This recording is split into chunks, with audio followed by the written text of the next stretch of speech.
Bonsoir à tous et bienvenue sur Pépé Soupe. Tentez de gagner une recharge Orange gratuite en suivant cette édition de Pépé News dans laquelle je vais dicter les chiffres de la dite recharge. 52 15.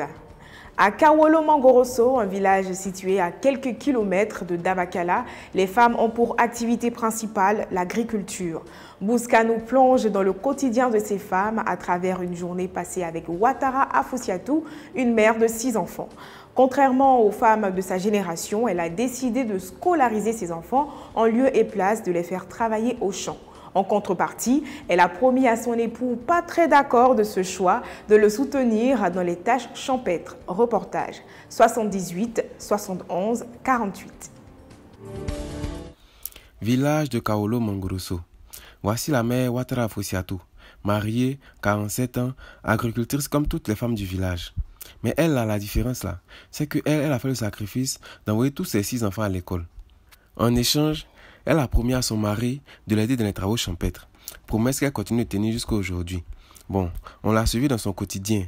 Quotidien qui commence à partir de 5 heures, qu'elle s'en va au marigot. Après, elle va chauffer pour son mari et puis elle va faire le petit déjeuner. Maintenant quand on dit 8 heures là, elle s'en va au champ pour aller l'aider. Mais 2 jours là, il est un peu en déplacement quoi. Donc là, elle gère tout derrière lui. Bon, regardez un peu ce qu'elle fait. Tu vois les arbres qui sont là.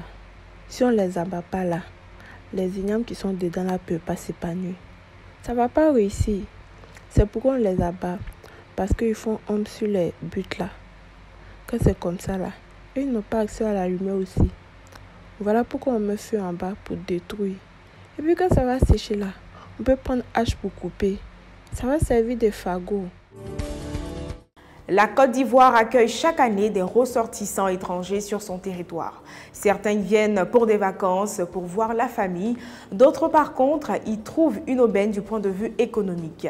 Pour revenir à notre sujet principal, nous nous sommes rendus dans la commune de Cocody, plus précisément au marché de Saint-Jean, où la diversité des origines et des produits fait la différence. Ilyas, un jeune Nigérien que nous avons interviewé sur place, gagne sa vie dans la vente de fleurs. 08 32. Reportage. Marché de Cocody Saint-Jean. Ce marché a une particularité, qui est la diversité des origines et la diversité des articles vendus. Aujourd'hui, nous nous sommes intéressés plus particulièrement aux vendeurs de fleurs. Monsieur Ilyas nous parle de son activité et la vente des fleurs, grâce à laquelle il arrive à subvenir à ses besoins. Ici, Nigérien, Zabarma. Tu vois, non? Il vend fleurs. C'est dans ça là, aujourd'hui, on dit Alhamdulillah. C'est dans ça là, il nourrit. Même c'est ça là, même, c'est dans ça là, il est payé. Tu vois, non? Je suis toujours Soko. Tu vois, non? Je gagne un peu quoi. On ne peut pas dire que toujours tu gagnes beaucoup d'argent, mais souvent tu gagnes pas. Ça là, c'est partout. Tu vois, non? Mais alhamdulillah, il y a travail ici. Il y a beaucoup de sortes de fleurs. On vend des fleurs naturelles, il y a fleurs artificielles, il y a tout. Naturel là aussi. Mais naturel est beaucoup qu'artificiel quoi. Tu vois, non? Ici là, si la personne a envoyé artificiel là, nous on travaille avec. Mais nous-mêmes on vend la naturelle. Il y a importé, il y a chaud, il y a tout. Il y a rose qui vient de Kenya, Liban, Inde. Nous on vend le rose de Inde. Voilà, et puis Liban là. C'est pas facilement comme ça là, ça vient d'avion. Moi je n'ai jamais monté d'avion, hein. Mais au rose qu'ils vendent là, ça vient d'avion. Parce que souvent, aujourd'hui là, tu vois, non. Alhamdulillah, aujourd'hui il a gagné. Par jour là, il y a des jours tu as gagné 5 000, il y a des jours tu as gagné même 200 000 là. Tu vois, non. Ça dépend. Nous rappelons que M. Ilyas est dans ce métier depuis 5 ans. Et même avec la concurrence accrue autour, il arrive chacun à avoir leurs propres clients. Néanmoins, il rencontre quelques difficultés concernant la hausse des prix des roses ces derniers temps. Ça, c'est pour Côte d'Ivoire. Ça, c'est Liban, Kenya, Maroc. Voilà. Donc, c'est comme ça, ça y est. Voilà. C'est tout le monde connaît la rose là, c'est 1000 francs. Mais un coup, rose est augmenté un coup à 1500 à 2000. Tu vois, non? Voilà. Donc, ça, si tu as dit à la client en rose est 1500 comme ça là, la main, il va crier. Mais nous-mêmes, ça ne nous plaît pas. Cette hausse de prix est due à l'importation des roses du Liban. Les roses en Côte d'Ivoire sont petites. Le prix est passé de 1000 francs à 1500.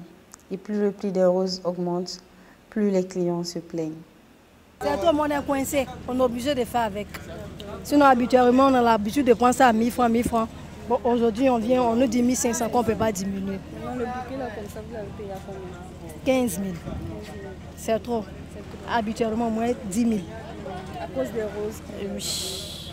Monsieur Ilias souhaiterait que la Côte d'Ivoire produise des roses de qualité.